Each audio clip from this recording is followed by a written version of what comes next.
Extended cab S10 walk around.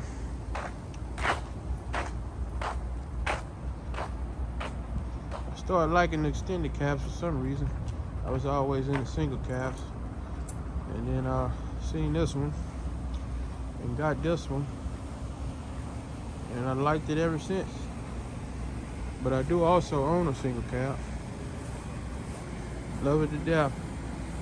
It's faster than this truck, but this truck here, it hauls ass. Ain't gonna lie, got the fuel cell in the back.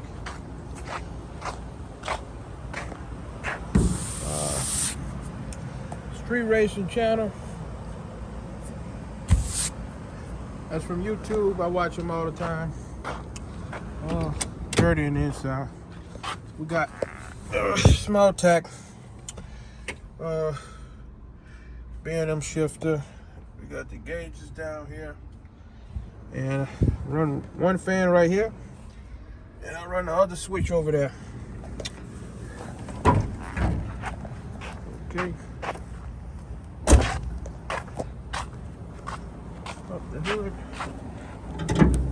Okay. We got aluminum head,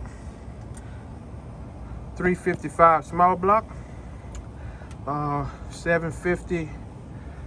What is this? I forgot the name of my car. Oh, Proform. I thought it was a highlight first, but about the same thing. 750 double pumper, Proform. It's not vacuum secondary. It's mechanical secondary. So we got a lot of torque. Got headers. We got about 380 horsepower and 4-some foot-pounds of torque. Got the regulator here in the front right here. Oh yeah, I had to cut the core support. I cut it a little too much, but we got this radiator to work, and we got electric fans down up in here.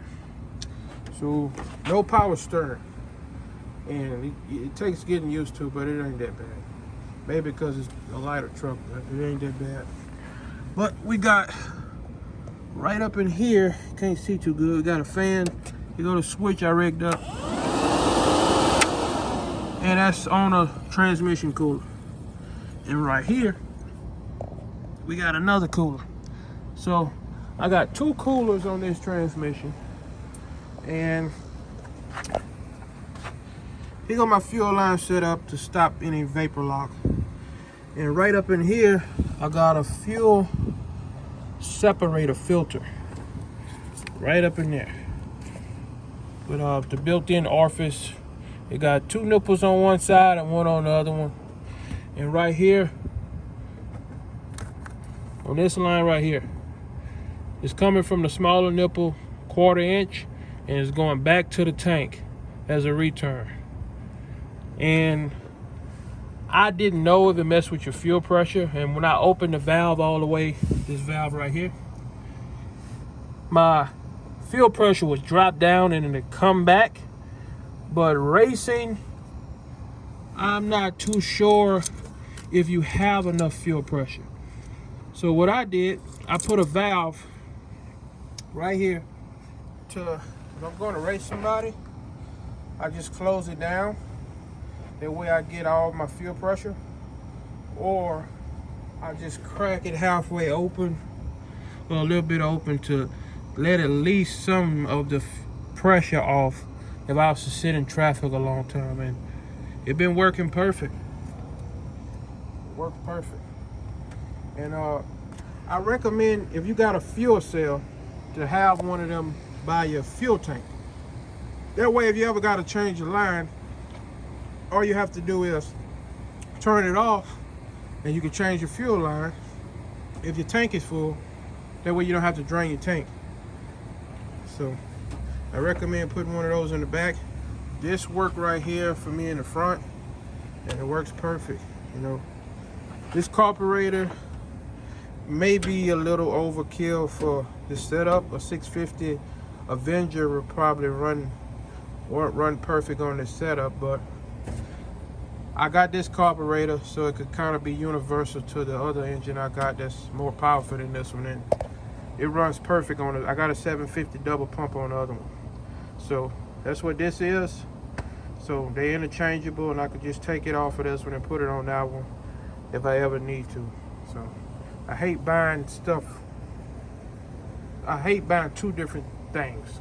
So I like buying all the same thing. That way the parts and stuff interchangeable. But that's the setup. That's the setup, and I mean, it's kind of real simple. I got a TCI Street Fighter transmission, and works perfect. I got dual Super 10 mufflers. I got 411 gears in the back. Highway use, no good. Around town, it was pretty good. My average speed is around 50 miles an hour around town. Anything above that is going to tack over 3 grand. So I don't recommend going above 3 grand cruising. Some people I know drive 3,600 RPMs, but I'm not driving. My average RPM is going to be from 2,500 to about 2,700. I don't really go past that unless I got to pass somebody else. So, but I mean, I don't have an MSD box on here. I got a spare one in the back, but I'm not going to put it on here. This regular distributor, it's an MSD distributor with a vacuum advance. It